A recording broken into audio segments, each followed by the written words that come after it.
Counter-Narrative News, bring you daily news today on Monday, the 20th of February, 2023. At the Munich Security Conference, there has been somewhat of a confrontation between the Chinese delegation, the US delegation, the Chinese delegation headed by Foreign Minister Wang, and the delegation from the USA headed by Secretary of State Blinken.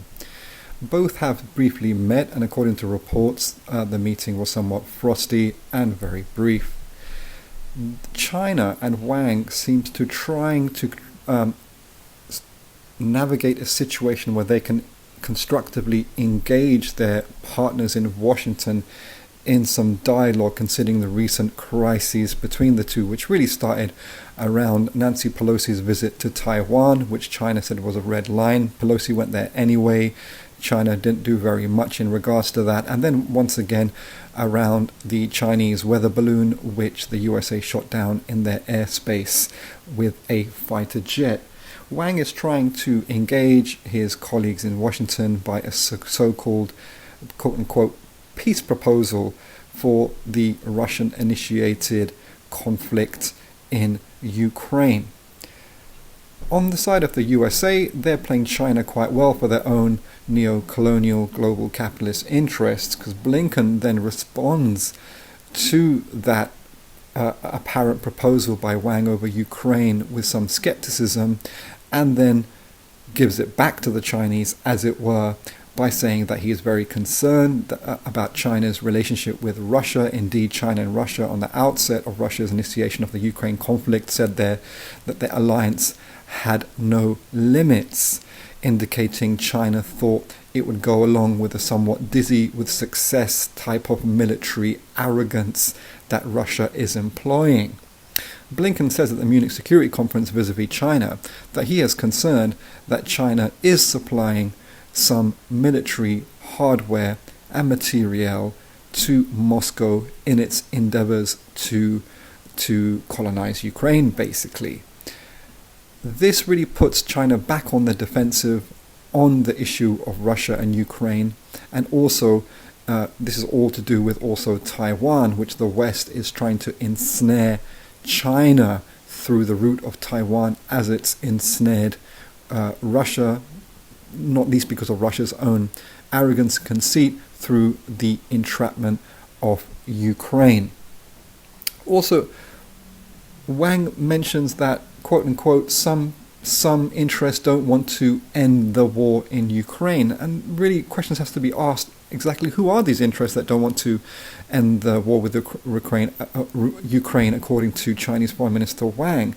Because all noises from all leaders of Western states are saying they will absolutely not give combat aircraft to Kiev in its resistance and defense of its own nation vis-a-vis the Russian aggression, and there's increasing noises towards some kind of engagement with Moscow, towards some kind of peace settlement in the conflict. So Wang's comments could make sense if they were around actually the actions of Moscow, which wants to pursue a war of annexation and domination against the sovereign nation and their neighbor, which is Ukraine.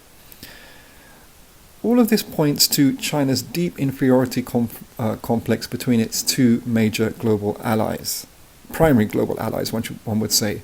A deep inferiority complex vis-a-vis Washington, and a deep inferiority complex vis-a-vis Moscow, and this is clearly racialized as well, as Moscow has a white nationalist leadership, and Washington has a white nationalist leadership, employing the framework of Mao Zedong, the revolutionary Chinese leader whose struggle established the People's Republic of China, and particularly his analysis of the new democratic revolution. It points to the fact that capitalist ruling classes that are embedded in the Western imperialist-dominated global economy, as the Beijing leadership is unable to defend its own people and nation vis-a-vis imperialist threats and aggression going forward. If we apply this to the Chinese leadership, it very much fits in terms of their behavior. They, on the one hand, do not seem to be wanting to stand up for its people and nation vis-a-vis growing US war threats, and also is in an inferior relationship of their own choosing and making a construction vis-a-vis their neighborly big brother in Russia. This makes sense. as the Chinese political and ruling classes are very much embedded and in a junior relationship with their number one global partnership, which is Washington.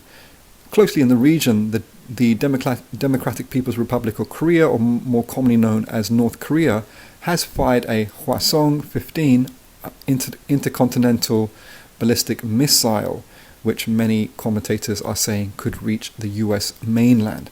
This is in the context of North Korea having suffered a colonial partition in and around the Korean War, 1950 to 1953, which Britain and US mostly killed some 3 million Koreans in as many years.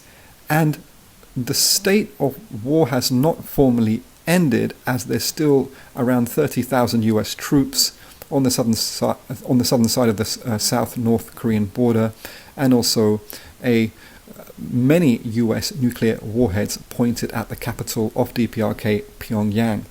Finally, it's really interesting and quite inspiring to know that Bobby Sands, who was a hero of the Irish Republican freedom fight, had penned a poem for Anwar Ditta. Anwar Ditta was a cause célèbre of radical anti-colonial black and brown grassroots politics in Britain, as she was fighting the Home Office from 1975 until the early 80s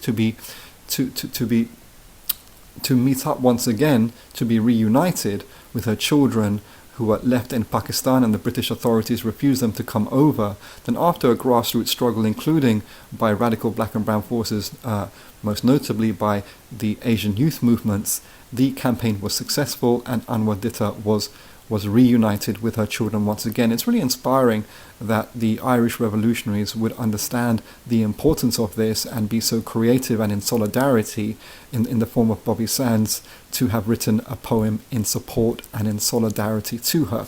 That was Counter Narrative News, bringing you daily news. Please do continue to support us. Many thanks to those who are already. We are now over 160 subscribers on YouTube. Please continue that. We'd like to see that to go into the thousands sometime soon. Please subscribe to our YouTube channel. Follow our Twitter on counter_CNN. We wish you a fantastic day. Thank you.